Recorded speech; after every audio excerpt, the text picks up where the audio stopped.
يا هلا بيكم. والنهارده هنكتشف أسرار الثراء من كتاب أغنى رجل في بابل. القواعد دي عمرها آلاف السنين، بس لسه بتعلمنا إزاي يكون أغنى رجل. دي السبع قواعد اللي هتغير حياتك وتضمن لك دخل مستقبلي. القاعدة الأولى: ادخر جزء من دخلك. لازم تحوش 10% من كل اللي بتكسبه. القاعدة التانية: اتحكم في نفقاتك. عيش بأقل من اللي بتكسبه وبلاش ديون ملهاش لازمة. القاعدة التالتة: اجعل مالك يتكاثر. الفلوس اللي بتدخرها لازم تشتغل عشانك وتجيب ربح.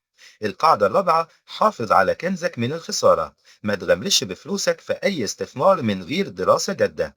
القاعدة الخامسة: اجعل امتلاك منزل هدف استثماري. البيت مش مجرد سكن، هو مصدر أمان والقيمة بتزيد طول الوقت. ودلوقتي نوصل لأهم قاعدة، القاعدة الثابتة للغنى. اضمن دخلا مستقبليا ثابتا. دي فكرة الدخل السلبي. لازم تخلق مصادر دخل ما بتتطلبش منك مجهود مستمر. ممكن يكون استثمار عقاري بيجيب إيجار شهري مضمون، أو سندات وأسهم بتدرلك أرباح وإنت نايم.